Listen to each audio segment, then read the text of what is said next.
बाबिल एक अजीम शहर था। बुलंद इमारतें, बड़े महल, हजारों सिपाही। नमरूद का बाप किनान भी एक ताकतवर सरदार था, मगर नमरूद ने लड़कपन से ही बुतों के सामने सर झुकाने से इनकार किया। वो कहता है, ताकत सिर्फ हाथ में है, खुदा बनने के लिए बस ताकत काफी है।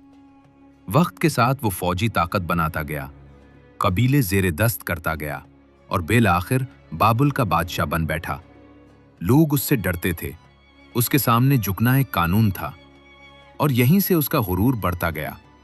एक दिन वो अपने महल की बुलंद छत पर चढ़ा, आसमान को देखता हुआ बोला, मैं ही रिस्क देता हूं, मैं ही मार सकता हूं, मैं ही जिला सकता हूं, मैं ही खुदा हूं।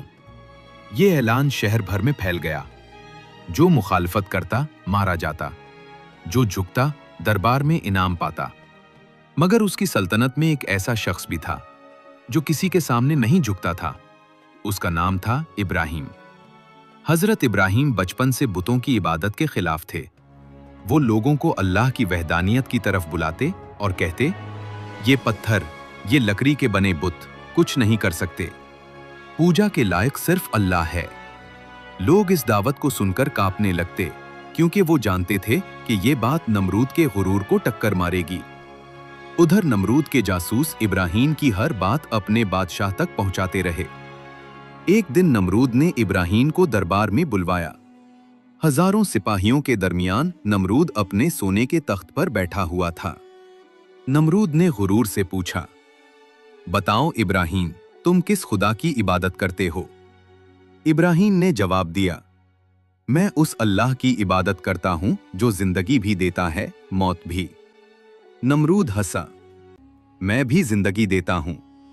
उसने एक बेगुनाह कैदी को कत्ल करने का हुक्म दिया और एक कैदी को रहा कर दिया। देखा, मैंने मौत भी दी और जिंदगी भी। इब्राहिम ने पुरसुकून लहजे में कहा, अल्लाह सूरज को मशरिक से निकालता है, अगर तू खुदा है तो उसे मगरिब से निकाल कर दिखा। नमरूद खामोश, लाजवाब, बेबस हो गया। उसके दरबार में पहली बार शिकस्त की खामोशी छा गई। नमरूद ने फैसला किया, इब्राहिम को जला दो ताकि किसी और को हिम्मत न हो। एक ऐसी आग जलाई गई जो आसमान को छू रही थी। पहाड़ों जितनी लकड़ियां, दिनों तक भड़कते शोले, लोग करीब न जा सकते थे। इब्राहिम को रस्सियों में बांधा गया, मंजनीक तैयार की गई और जब इब्राहिम आग में फेंके गए, अल्लाह ने फरमाया, ए आग, इब्राहिम के लिए ठंडी और सलामती वाली हो जा।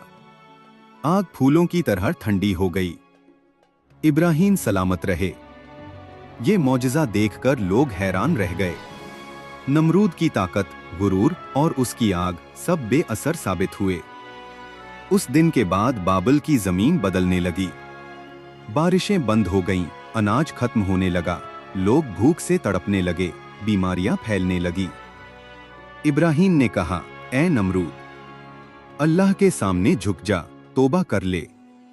लेकिन नमरूद ने मजाक उड़ाया, मेरी सल्तनत को कोई नुकसान पहुंचा ही नहीं सकता। मगर हर दिन उसकी ताकत कम होती जा रही थी। नमरूद ने कहा, मैं आसमान के खुदा से जंग करूंगा।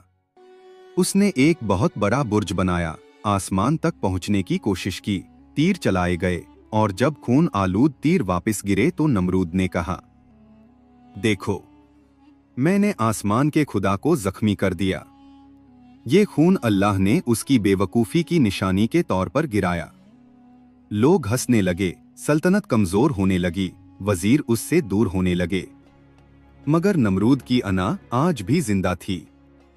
एक रात नमरूद अपने महल में सोया हुआ था कि एक बहुत छोटा सा मच्छर उसकी नाक में दाखिल हो गया।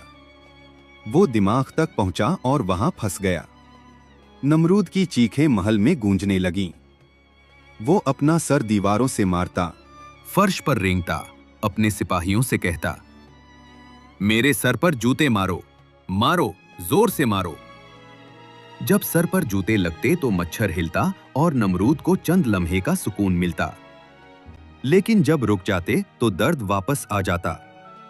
दिन, हफ्ते, महीने नमरूद की हालत बद से बदतर होती गई। एक ताकतवर बादशाह जिसने खुद को खुदा कहा था, अब एक मच्छर के आगे हार चुका था। सालों तक दर्द सहने के बाद एक दिन नमरूद जमीन पर गिरा और सिसकता हुआ मर गया। लोग कहते थे, जिसने अल्लाह के मुकाबले में तकब्बुर किया, अल्लाह ने उसे एक मच्छर से हलाक कर दिया। न कोई लश्कर निकला, न जंग हुई, न तीर चले, सिर्फ एक मच्छर, और उसका गुरूर मिट्टी में मिल गया।